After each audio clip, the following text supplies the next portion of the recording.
I never thought this would happen. I'm a guy. It doesn't happen to guys. I just felt so violated by this person that I thought was, at least a friend.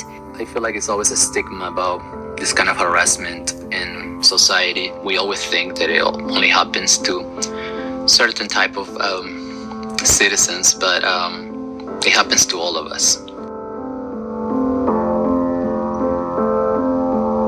I just felt so trapped and I felt so helpless. It was all I could do to not freak out. You kind of become numb to any type of discrimination. It just brings back those memories of you're not good enough and you're not wanted. And that was really hard for me. I definitely didn't feel like I would be believed, mostly because that's what I had seen in the media. I never told anyone else about that experience.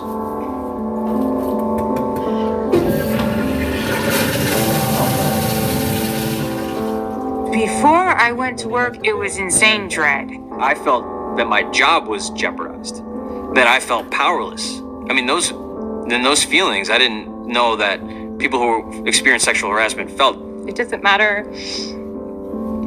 how hard you put your head down or try to assimilate into the culture. If the culture is not supportive of you being a woman. There was a time when we all thought we knew what harassment was, that it probably didn't happen very often, and then it would be easy to recognize if we saw it. But the cultural tsunami of the past few years has awakened us all to the fact that harassment is much more insidious and pervasive than many of us ever realized. Harassment can come in many packages. Sometimes it's wrapped in loud, obnoxious, neon orange polka dot paper, but other times it's more subtle or camouflaged, or presented with a pretty bow and a smile. It can be insensitive jokes or offensive pictures, text messages, or social media posts. It can be mocking, threats, or intimidation. Harassment can come from a supervisor, a coworker, or someone outside your company altogether, like a client or a vendor. And the victim does not have to be the person directly harassed. Anyone can be affected by the offensive conduct. But not all impolite or tasteless behavior rises to the level of harassment. So how do you know where that line is? You and your team really did a great job putting this event together. Thanks. I mean, fantastic venue, great food. Oh, once the presentations are over, maybe I can finally relax and enjoy some of that for myself. You haven't had any? No. Oh, my. I get too nervous. Plus all the running around to make sure everything's running the way it's supposed to. It's like throwing a party. I never eat at my own parties. I'm too busy. I guess, but you should try it. Hey, I was just talking to Paolo, our favorite prospective client. He says things are sounding really good for us, and I think we're going to get that new contract. Oh, that's fantastic. When do they think they'll have their decision? Probably by the end of next week. You got this. I know you do. I hope so. I've been meaning to tell you all evening how much I love that dress. You look fantastic, doesn't she? Yeah, sure. Thanks. All right, well, I should go make sure everything's ready for Scott's big speech. I'll be right back. I still don't get it. How does someone make the decision to switch from being a man to being a woman? Oh my God. As I've told you before, this is a very personal issue for me. I mean, where does that idea even come from? You just wake up one day and think, I know, I'm a woman now. I've always wanted to ask, how far have you taken this whole woman thing? Any operations or anything? Okay, that is really offensive. People are curious. How does someone decide to do that to themselves? It's just not You right. already saw this, right? The company? Yeah, I'm just watching it just now. I guess Wednesday's What's the last wrong? day, they said. Just Todd being a pain like usual. I thought he was leaving you alone now. He was, but not tonight. Okay, I've said it before, but I really think you should report him to HR. I just don't want to make the situation any worse. Reporting harassment can be a difficult step for anyone to take, whether they're a victim of harassment themselves or have witnessed the harassment of others. Even though no one should ever be embarrassed that they were the victim of someone else's harassing behavior, they may still feel that way. Or they may have had a negative experience after reporting harassment at a previous job. They might know someone who was fired or transferred to another position because they complained. They could also be reluctant to report an incident if the harasser is someone in a position of power, like an executive or the owner of the company. It could be that the person who harassed them is someone who brings in a lot of sales revenue or plays racquetball with the boss on the weekend. They may be worried that their complaint won't be taken seriously or that they will become a target of retaliation for bringing a complaint against someone who's popular or the boss's friend. You never know what someone is thinking. Most workplace harassment prevention policies offer multiple pathways to report harassment. The hope being that victims find one they feel comfortable with. For example, in addition to reporting to the employee's direct manager, they could also go to another manager, talk to their own boss's boss, use the company's reporting hotline, or contact HR directly. Harassment runs the spectrum from being something as simple as displaying offensive or discriminatory cartoons or images to unwanted sexual advances and threats to a person's employment. It's all a form of workplace harassment and discrimination, and as a society, we've been trying to eliminate it for a long time. You may already be familiar with some of the laws that protect us all in the workplace. Let's start with one of the most important pieces of legislation of the last century, the Civil Rights Act of 1964. Title VII of that law prohibits employers from discriminating against employees because of their race, color, religion, sex, or national origin. Discrimination or harassment based on any of these protected classes was made illegal under this law. That meeting was painful. How long is this project supposed to go? Another 6 months. How are we gonna make it? Coffee. Lots and lots of coffee. Coffee for you, double espresso for me. Oh, hold the door there. All right.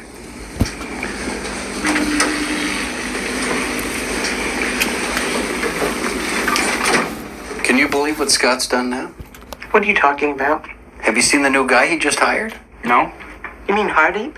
Yeah. Can you believe he hired someone like that? Like what? He seems perfectly nice to me. Nice? Are you kidding me? No. What's your problem with him? How can you even ask that? You said you've seen him, right? Right, I saw him. I spoke to him. He seems like a great guy. Sweet, friendly. Boy, oh boy. You know, I know you. You're not that clueless. The guy... I spoke to him. He seems like a great guy. Sweet, friendly. Boy, oh boy. You know, I know you. You're not that clueless. The guy's a fundamentalist Muslim terrorist. Wow. A terrorist? He's not a terrorist. Don't you understand how these people operate? How can you be so stupid? Me. I'm the one being stupid. That's what they do. They act nice, get you to let down your guard, then boom. You're not even stereotyping the right religion. You've seen the turban and everything, right? Yeah, I saw the turban. It means he's Sikh. What is Sikh? It's a religion. So he's not Muslim. And even if he were, it doesn't make it okay to call him a terrorist. Man, really not okay. Hardeep, this is Mark and Todd. They're on Suzanne's team. Guys, this is Hardeep. Nice to meet you, Mark. Nice to meet you too. Todd? I get off here.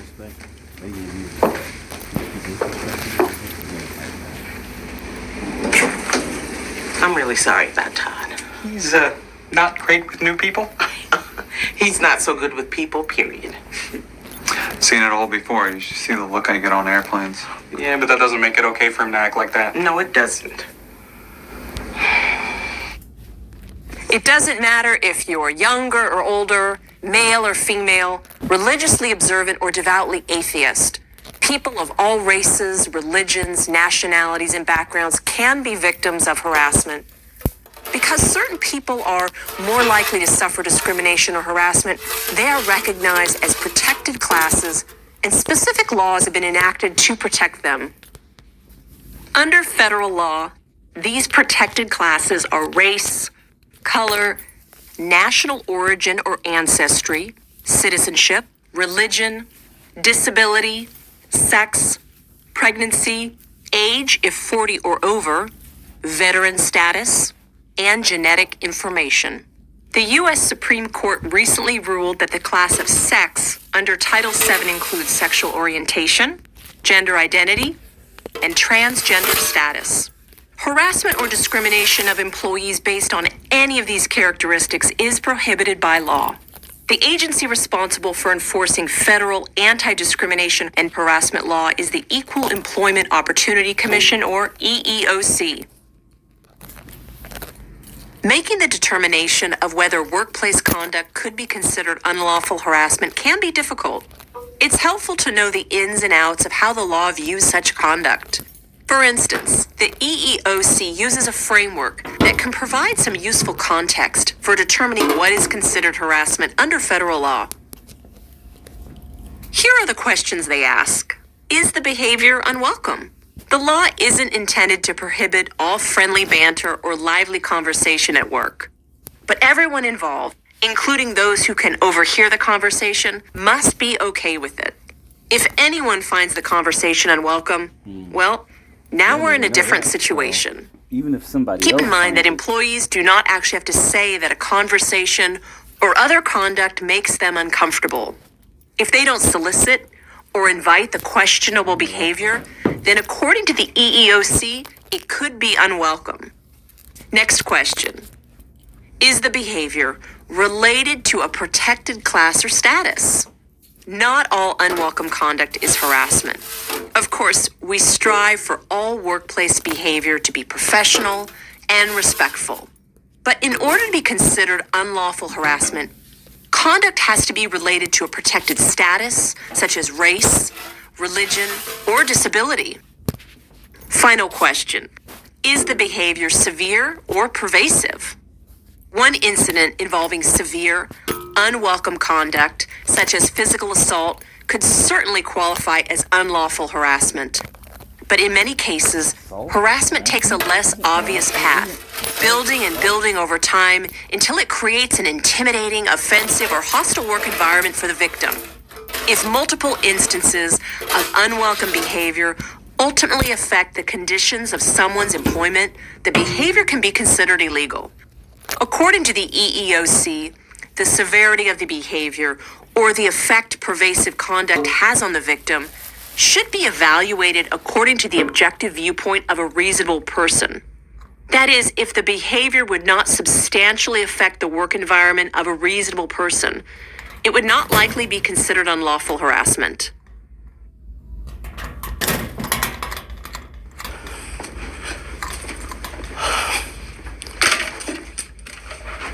Forget your cane this morning? I told you to knock off the jokes that I meant it. Come on, don't be such an old fuddy-duddy. I'm not going to have this conversation with you again. The next one I have will be with HR. It's not really what I want to do, but you're leaving me no choice. This is really not my morning.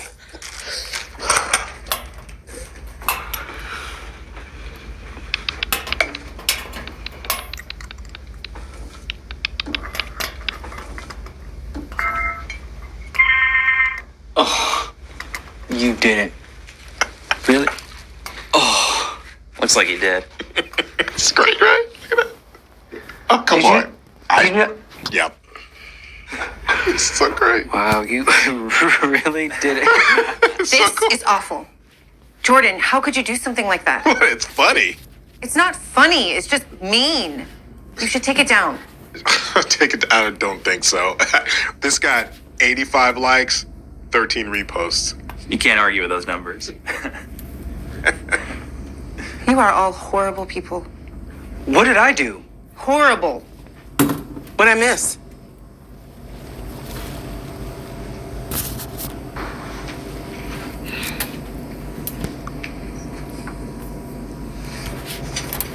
This is a new low, even for you. You were always giving me a hard time. Me? I am not the one making AIDS jokes all the time. I haven't done anything to you. Why don't you stop taking yourself so seriously?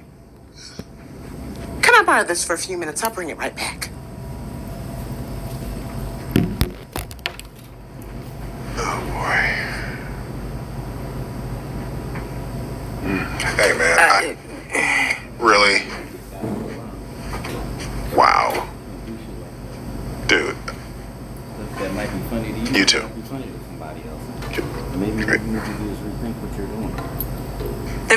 factors of the EEOC's analysis show why it's so important to be mindful of your own behavior and interaction with others. A single joke or offhand comment may not set off the alarm bells, but if the jokes and comments happen repeatedly, eventually they could create an environment in which the victim can no longer do their job. Again, this is the EEOC's approach. State law may be a bit different, so you'll want to be sure you understand how things work under your state standards too. Okay, now that we've covered that, next you'll have the chance to practice what you've learned so far. When you've finished, we'll resume the training. Which 3 characteristics are protected from workplace discrimination and harassment under the federal law covered in this course?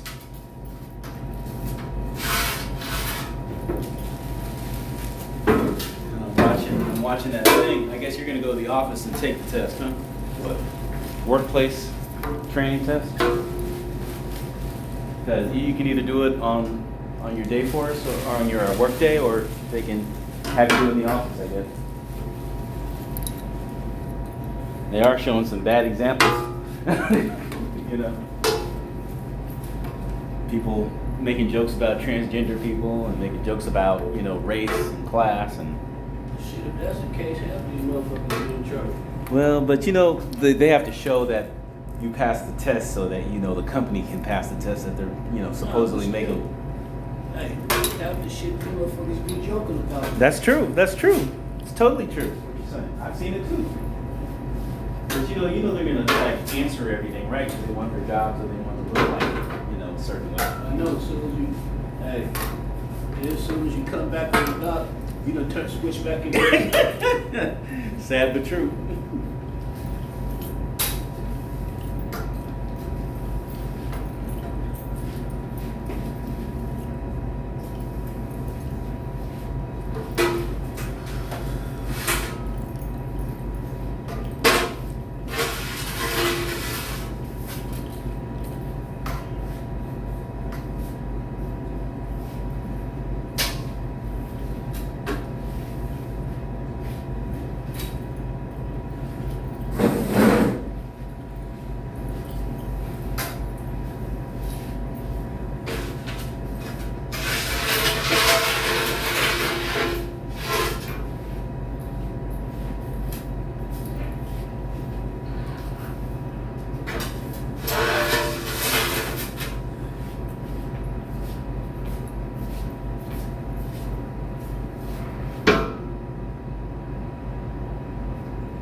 Wouldn't that be it too? Shit.